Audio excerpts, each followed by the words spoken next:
I like salad. Do you like salad?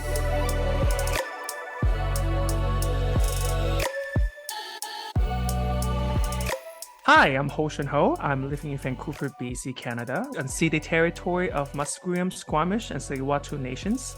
I'm an immigrant to Canada from China. Hey everyone, I'm Andrea coming to you from Victoria, but more importantly known as unceded Akwesasne territory of the Lekwungen-speaking peoples, the Songhees and Esquimalt First Nations, and I am an immigrant from the United States of America. And you're listening to Canadian salad. Canadian Salad. Hi, everyone. Thank you for being here with us again for the third episode. 3, all right. Finally, oh my God, I know. I'm very excited for this episode. It's something I that am we want to talk too. about. I am too. Hoshin, why are you wearing pink? You saw I me did. wearing pink. Oh, it is the birds that were flying by your condo came back and they gave me a message on their pigeon foot that you were wearing pink.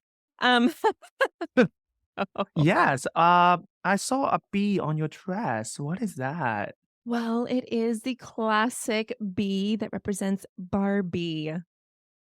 I Is that know. what we're gonna talk about today? Yes, it is Barbie the movie. Yeah. And how it relates to the immigrant experience, especially as a woman. So I'm really excited about this episode. And yes, the movie. Hey, love the movie. Oh my I God. know. How many times did you see it? I saw it at least twice. Twice? Okay. I saw it I once. don't I know would why I like say to at see it. least. I only saw it twice. I don't know You're why I going to say see at it least. again.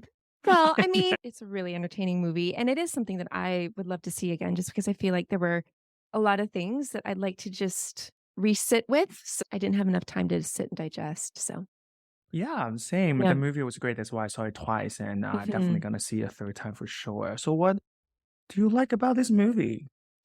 Well, the movie, one, I loved seeing everyone wear pink. I mean, this is why we're both wearing our pink and our Barbie today because, getting into the pink vibe.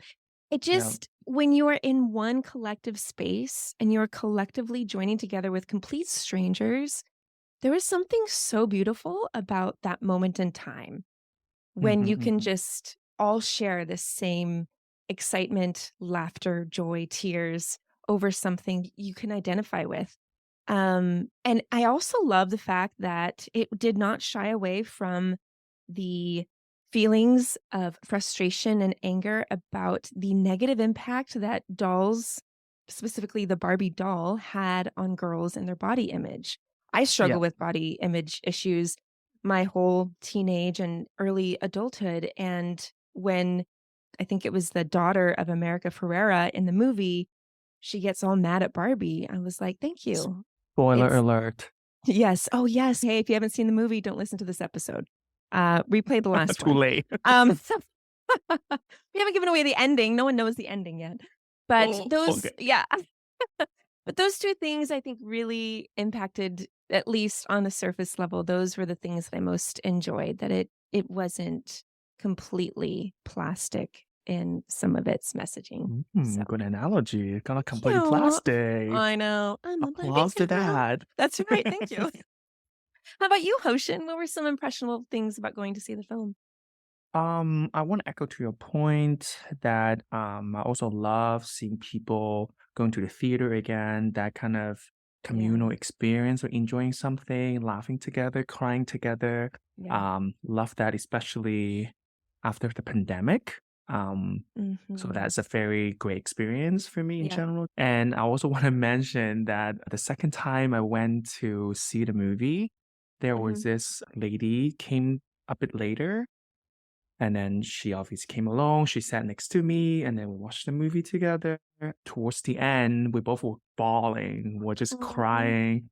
And then she reached out to me and gave me a hug. That Oh my was so sweet. gosh. Yeah. But the experience Yeah. of, again, we together experiencing something um make us laugh, make us cry, and then the human interaction, the humanity Yeah. that she sent through the hug was it Yeah. was beautiful. In some sense, also I think it's also the point of that movie. Mm. That shared experience maybe for women or for even for men. Yeah. If some men can actually see the message there, that some part Right. of it also for us about the pain that we went through or still going through patriarchy, all of that. Mhm. Um, Mhm. that relatability is something that I really treasure.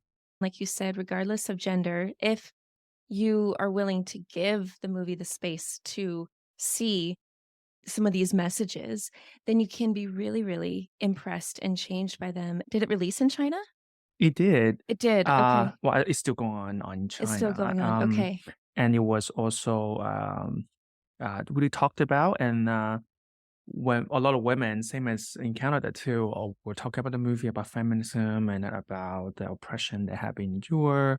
And Mhm. there was even like small scale kind of protests going on, but then the government, of course, tried to crack them down, or even speech. Oh, Sometimes not even a protest. Sometimes maybe it's just a forum, online forum, or I see. some sort of conversation got viral online, and they would crack it down, I see. which Okay.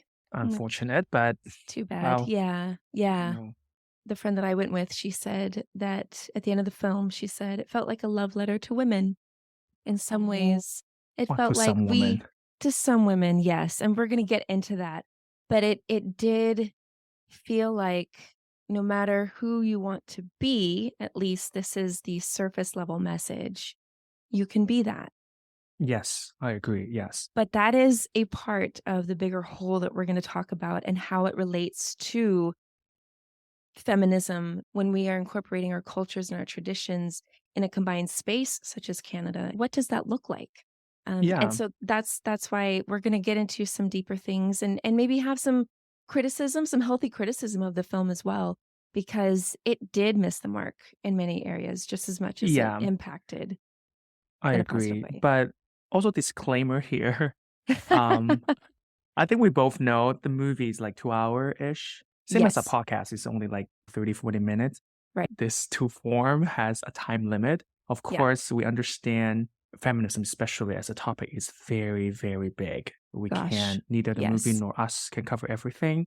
No. So although we love the movie so much and we understand that the message is very important, but some part of it, of course, did not cover about feminism. Right. And if anything, we're dropping nuggets of thoughts and reflections really to you, the invisible masses that are so kind and wonderful to listen to our podcast, but really to say, huh, I never thought of that perspective. That's Hopefully, right. And hopefully engage more and really just be kinder to one another because at least from the States, gender there is a war and this just endless, it seems, conflict on people from the queer community, trans communities. There's such an importance to having this discussion because loud voices carry. And unfortunately, we're seeing this manifestation of disdain for people who have different gender expressions, even in BC. exactly. Wow, Yeah. Yeah. definitely for the So queer community, yes. and yeah, absolutely.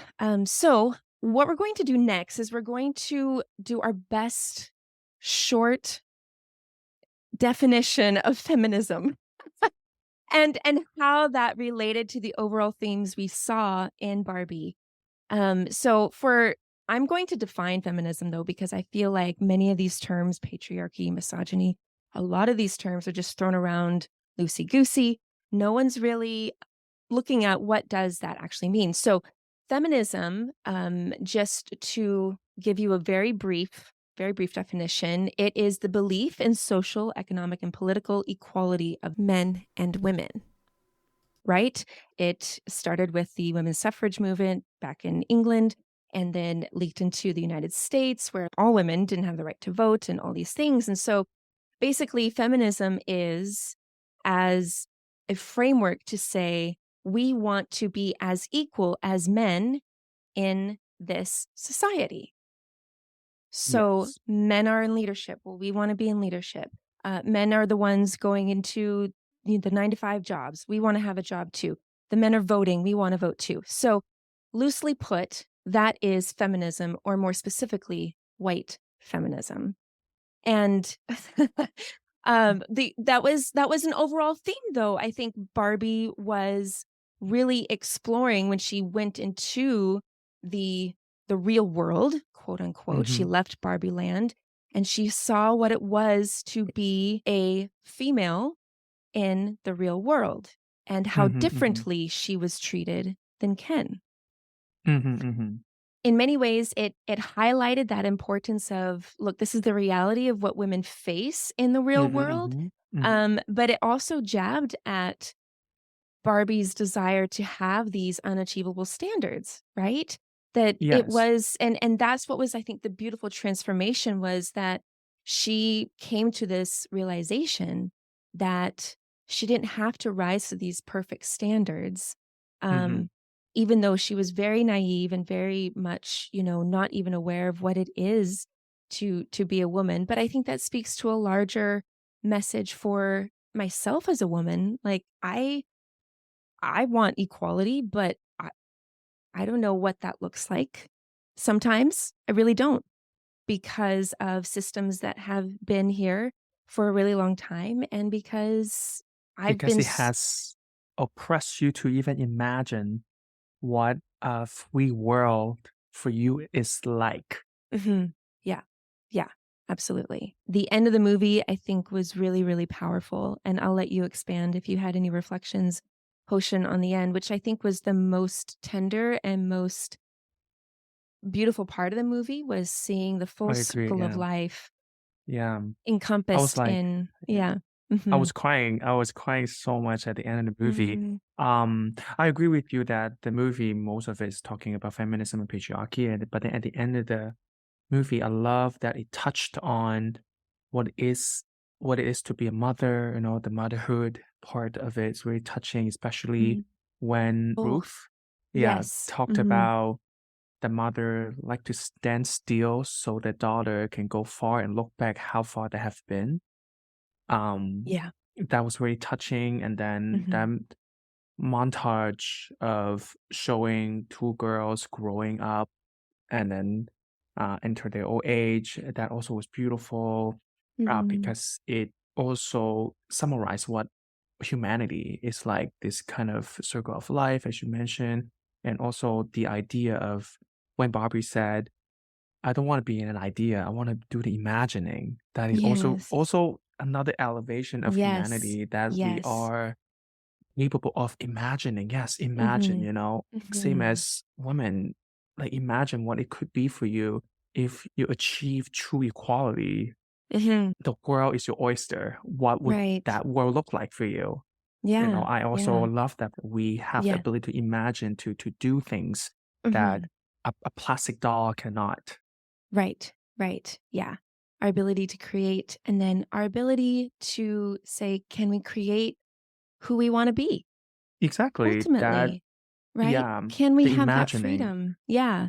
Yeah. And across the board, no matter, I think, what part of the world you're in, and even gender and age alike, I think it is very much a desire of all of us to Mhm. want to be who we are and not have Yeah. to conform to social expectations or these traditions that we've been taught and handed down generation after generation, because we both know that people lean on tradition because in their minds it's safe. Yeah. We know how to work around that. But when it's different, when it's challenging, when it's outside of that, whoa, what do? We run, we fight against it, we shut down and we ignore it. And we can't do that anymore. We just can't. We Um, really can. Andrea, do you know any facts about feminism or in general women's situation in yeah. Canada? Yes. When we talked about doing this episode, I actually did not know what the stats were. What does that look like? And then when I did the research, I was thinking, "Oh my gosh. Wow, we are okay." So, I'm going to tell some stats that I do have for women here in Canada and the challenges they face. So, women to men for university rates, especially newcomer women, have more possibility of obtaining a higher degree than men. We'll link this into our resources for the episode, but a woman can come to Canada from, let's say, India. She is more likely going to get a higher degree, higher education than a Canadian that was born and raised here. Mhm, So mhm. that was very interesting. The not so interesting facts, almost very discouraging. Women still make 89 cents to every dollar a man makes. Yikes. 89 cents. Oh no, the pay And gap. 11 cents is a lot. Like Wow. why To are we still $1, here? yes. There's a lot of money. So 16% of women and people gender diverse report being fairly paid compared to their peers. 16% out Mm. of 100. That's That very means small. 84% of them does not have equal pay treatment. Yep, exactly.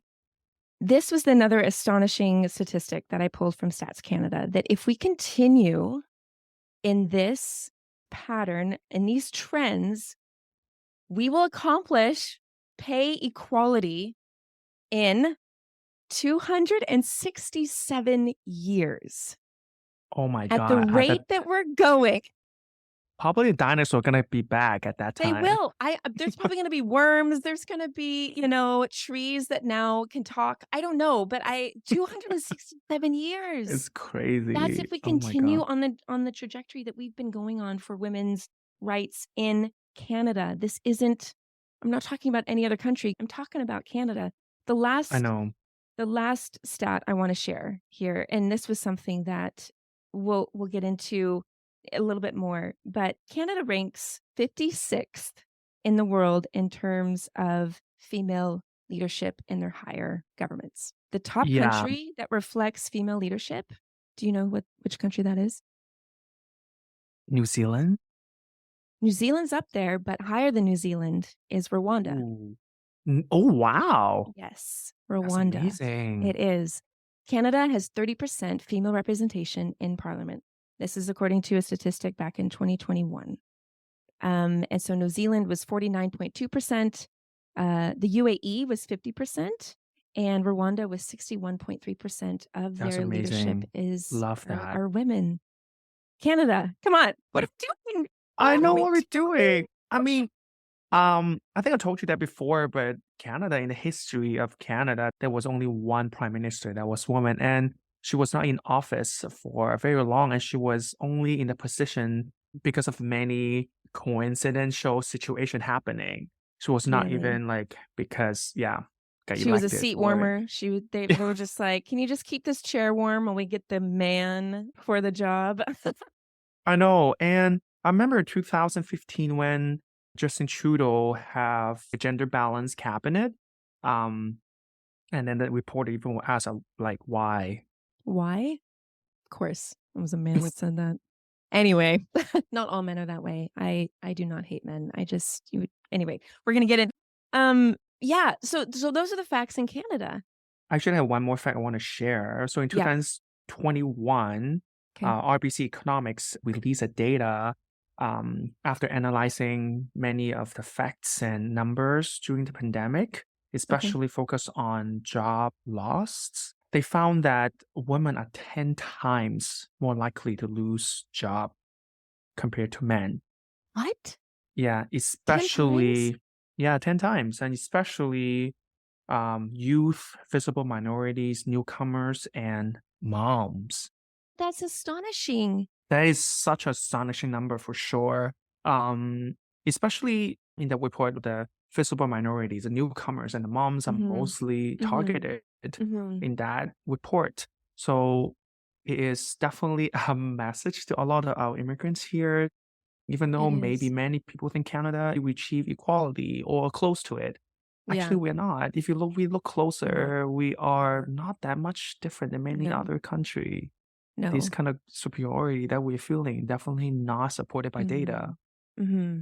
And I've heard that microaggression. Well, if you didn't get the job, this is an equal place here. So you probably didn't work hard enough or you weren't skilled enough. And Yeah. those kinds of messages do deter immigrants. They do deter newcomers saying, I can't find a job here. I remember some of our friends in our cohort could not find a job here. Oh, yes. Yes. Like a lot. And A so lot of them, yeah. they wanted to stay. But Of course. they have a master's degree. They're highly skilled, highly intelligent. Like they have all of these experiences, and yet Canada's not willing to hire them Yeah. because of these And biases, whether that's female or because they are a visible minority, or a I newcomer. mean, in our class, there was a lot of women. There were. Yeah. Yeah. Yeah. I think definitely more women than men in our class Yeah. back Mhm. then. Mhm. Women are actually more highly educated than men. The Yeah. ratio of women obtaining higher education are more than men in Canada in general. Yeah. The ratio for women and men in Canada is very close. I think there's a 50.9% women and the rest is men. So in general, it's very equal in terms of population. Mm. Of course, that stat doesn't have, for example, non-binary or trans women Right. included, I think. Mm. But in a broad sense of women and men, that whatever Canada can put it together. So yeah, if we use education as a standard for work competence, Right. the data does not support. No, it Um, doesn't. We're the ones yeah, with the higher education and the skill sets. And I just want to shout out to all you moms because I'm a mom. I feel like motherhood is not considered a skill. It's not considered a trait that you should include on your resume. And that's yeah, my beef with the system and what we're looking at. But to tie in to what feminism is in Canada and the message of Barbie being back to white feminism, the reality is, and this links to what you were talking about, newcomers, was that there were a lot of missed opportunities that Barbie had because it was specifically focused on white feminism. Like, I just want to have this equality in this social structure that I still don't have yet. And yes, that is a good message. White feminism for the win. However, it's not reflective of the struggles that women of color have. And there's another term, womanism, that particularly came out of more cultural and spiritual frameworks, specifically in the United States, out of the African American community, because Black women who were enslaved people, and they unfortunately went through the hell that they went through, they were looking at the feminist movement saying, that's all great, everyone. I'm glad you want to have you want to have that leadership position. But what we hmm hmm face is so much more different. And yeah. just to briefly define what womanism is, it is this idea that race and class affect the relation to and the intersection of gender equality. It's not just, I want equality in this patriarchal system, because we already know we don't have it. It's so much more. It's because of the way people see me, the way they Yeah. see me and my economic standing, or my accent, or the way that I spell my name, whatever it is. Womanism is a term that I'm actually not all too familiar with, and I do not want to pretend that as a white woman I am the authority on the term, but it is very important to consider, and I highly encourage anyone to research it out to discover what this term means and what it specifically means to the Black female community. And so Barbie missed that mark. It was very much dismissive of women of color and the struggle that they face. Even though there was some representation, it wasn't fully represented in Barbie's world. I think so. I think the movie and the idea of white feminism, it's just the importance of this kind of conventional success, and this Mhm. portrays equality as something that women can achieve primarily through hard work, through dedication or Right. education, even if it exploits other women and marginalized group. Like now you mentioned at the beginning of feminism, when women are just purely fighting for political right to vote, when they were fighting for equality for women, they didn't care the marginalized group in their No, backyard. no. They think I need the right to vote and I don't care about I exploit other women. Right. Right. Yeah, Exactly. Exactly. Black men can't vote, Black women can vote, but we're just going to do our own thing because exactly. that's not what we're really Yeah. fighting for. Exactly. Like even Right. that show-stopping monologue that many Mm, people um were very touched by it, which is a great monologue. I agree. I think for many women, maybe they relate to that. And I that can was see the how as America yeah, Ferrera's monologue. exactly Yeah. that Hmm. monologue. I think that monologue also, even if the content in the monologue also kind of appeals to a very specific kind of women. Just Hmm. that kind of girl boss that wants a queer and wants wealth and wants to be Hmm. seen and be well liked and wants in leadership roles, those Hmm. women. But those things are not necessarily all women Right. want. I Right. don't think everyone even in Canada wants that, you Right. know? Yeah. Do you want to be thin and well-liked? Is that something that's in your priority list, for example? When I was 20 or in high school, for sure, for sure. I mean, and I had body image issues because I always compared myself to other women, and there was a message in media and television that a woman had to be and do a certain thing. I see it now with my son in cartoons where they have the Yeah. female squirrel and she's got long eyelashes, she's got a bigger round patookie, and she's got a bigger chest. And I'm thinking, this is a kids' movie, and we're constructing what a woman is and looks like in And what cartoons. they should want. Yes, Rather, someone else is defining what you want rather than exactly. coming from yourself. Do you think that Exactly. monologue, in some sense, only appeal to a certain kind of women? It did say that we want to dismantle this kind of patriarchy where men have all the power and authority, and this idea that without men there are no women, and the overall message, you can be a woman, Hmm. and your liberation equals successful equality with men, but beyond that, Like within that, yeah, like white that's it. feminism, I don't think it necessarily about to dismantle, yeah, patriarchy or capitalism or, No. kind of like, colonialism, which Right. oppress a lot of women, Yeah. especially marginalized women. Right. And feminism is more about how you can succeed within those Systems. systems. Yep. Exactly. That model actually also remind me of a book, I would say a very famous feminist book, because I was also recommended to read that book. It's by Okay. Sheryl Sandberg, the COO from Facebook, or Meta, they call Meta now. Yeah. It literally talks about to lean in the boardroom, to Mm. find this kind of conventional success. It's not about why I, as a woman, have to work so much harder in a boardroom full of men. Why men fill most roles? Why do we not question that first? This is a reality. Now we're trying to find ways to go to the top. For me, somehow that book is a very good example of what white feminism is. It's not Mm. about questioning the system that oppress all women. Mhm. Yeah. I'd love to read that. We'll include the link of that book in our resources as well. I'm interested, Hoshin, why would you say these themes really matter to the immigrant experience in I Canada? think I think this theme is important to immigrants in Canada. The white feminism idea that that movie Barbie was trying to portray is also rooted in individualism.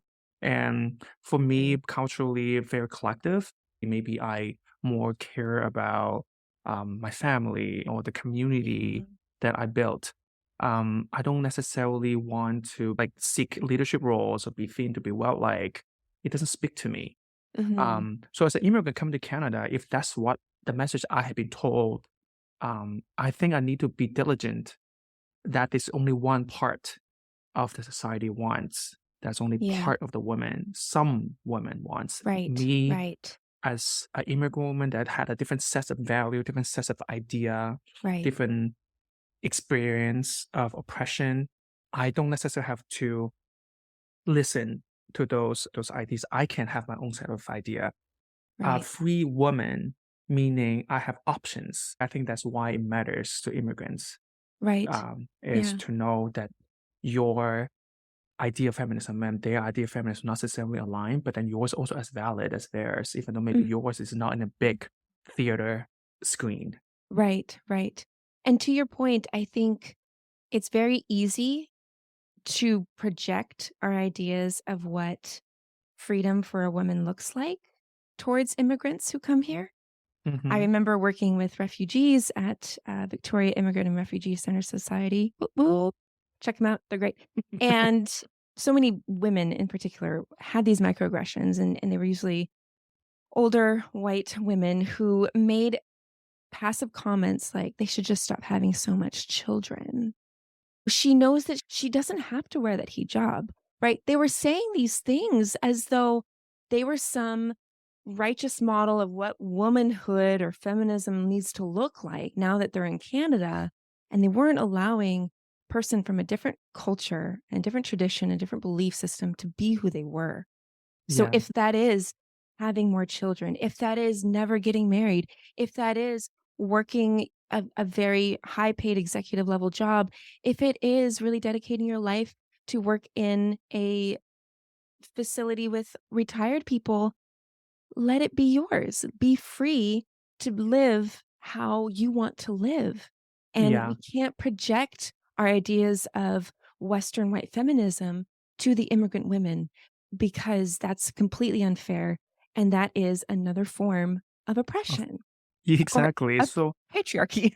exactly for freedom from the patriarchy, at the same time oppressing another set of women that Right. might hold different value than yours and want different things than yours Mhm. because just because culturally they're different than yours. Right. So I think for immigrants that coming to Canada, they have to be also diligent. Right. Exactly. Because we know the system isn't working and it hasn't worked. Why would we use the system again when we're fighting against it? These ideas are diametrically opposed to one another. I also want to point out one point about the queer community, especially as like cis gay Mm, men. mhm. My personal experience with cis gay men, I think there's an issue in the cis gay man community that because they don't like women, like sexually or romantically, Okay. Okay. somehow they are allowed or they think they're allowed to be a misogyny, to not support women's rights or Mhm. to make fun of women or just I not see. deal with women Yeah. in any capacity. Yeah. We are Right. definitely a beneficiary of patriarchy, but also a victim of it. Mhm. And then, yeah, so many of us still contributing, like, for example, the misogyny part, Sure. contributing to the patriarchy Sure. and also oppressing Yeah. women in general, even Right. though Right. we know what it is to be oppressed. Right. I think that Right. part also for many queer men should be also aware of, to Yeah. educate themselves of, I would say. Mm-hmm. You're exactly head on because we don't realize how ingrained and how subtle these messages for many, many years are ingrained in us. Right. And there's just so much more that I know we could say and I know we could talk about. But this has been such a good conversation, really, to sit with the idea of what feminism does for the immigrant woman. But not only that, to your point, Hoshin, and to many others who don't identify as women, feminism is a good thing when it allows people to be who they are completely and freely. So, Yeah. yes. So, well, it's pop quiz time, Canadian pop quiz. And this is the section of the podcast where both Hoshin and I quiz each other on a fact about Canada. Now, we have not prepped each other on what question we are asking because that's what makes it fun, the surprise. And so, do you want to go first, Hoshin, in your question? Yes. Okay. Yes. We talked about the suffragettes. Oh, Yeah, yes. so I This is want exciting. to ask you, which province in Canada is the first one to allow women to vote? This is such a good question. Is it Nova Scotia? Nope. You have one more chance. One more chance. Okay. Think. Is it Ontario? Nope, it's Manitoba. Really? I'm so Manitoba. Oh, wow. 1916, yes. 1916. Okay, that Yeah. was the first. Wow, I did not know that. That's really, really good. Well, now Huh. you know. Now I know. What about your question to me? Yes. So, in 2010, Okay. who was the first person in 2010 to be granted a free pardon? A person who is granted a free pardon is deemed to have never committed the offense. So it was the first of its kind. It does relate to our topic. Oh, I don't know. I will have to give up. Okay, Viola Desmond. My Viola Desmond. okay. She was born in Nova Scotia in Mm-hmm. 1914. She was a woman of color, and she noticed that there were no beauty or hair products for women. And so she actually started her own beauty schools and made her own products for women of color. She was on a road trip to deliver her products, and her car broke down in New Glasgow. And while the car was getting repaired, she thought, I'll go see a movie. So she buys a ticket. There was no signs indicating that there was a racial separation. So she sat on the main floor. The manager asked her to leave. And when she refused, They harshly removed her. Her knee and her hip were injured, and they threw her into jail. And she was convicted of tax evasion for avoiding to pay the 1 cent difference between the ticket she purchased and the seat she sat in. So she Oh offered my to pay the God. difference, but the ticket seller denied. So she tried to appeal the conviction, but it was denied, of course. She died in 1965, no acquittal or suspension for her wrongful conviction, but her sister changed all that. So Viola's sister, Wanda Robson, along with the larger Black community in Nova Scotia, worked hard to get her name cleared. And in 2010, former Okay. Lieutenant Governor of Nova Scotia and a Black Canadian, Mayan Francis, officially granted a posthumous free pardon, the first ever to be done in the history of Canada. And Viola Desmond, I love this quote from her. "I'm honored to give voice to a woman whose only crime was the expectation of being treated not as Black or as a woman, but as a human being, one who just Oh, wanted to see a movie." oh, Yeah.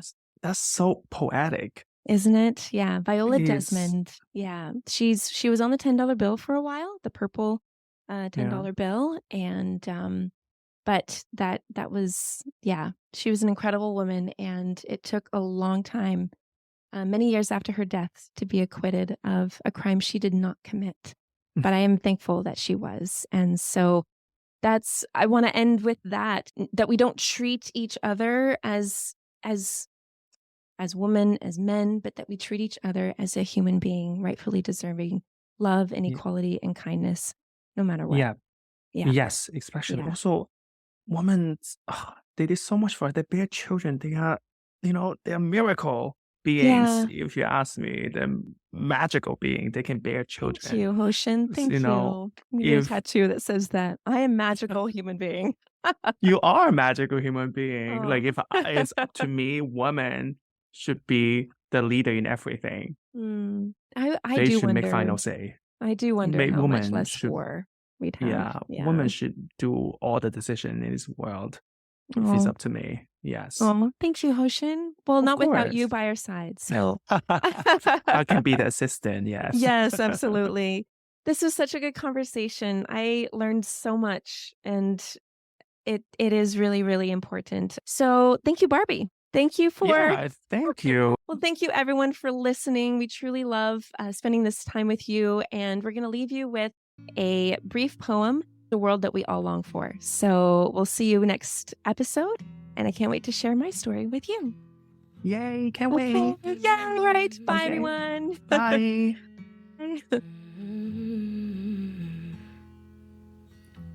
I long for a world where souls actively seek out the truth and buy into something privilege could never afford. I long for the chance to exist, free of society's silent plea for me to explain and defend my culture, my body, my worth, my own self. Are these things not deserving of the carefree, gone with the wind? I woke up like this, taste of freedom that my privileged friends have always known. Liberty, coupled with fear of becoming a hashtag, doesn't feel like freedom at all. This don't feel like freedom at all. Canadian Salad is written and produced in British Columbia, BC by Hoshin Ho and Andrea McCoy. Theme music is by Naver Avityan from Pixabay. Ending song written by Brittany Spencer. Copyright Common Hymnal Digital. This has been a good Dranklin production.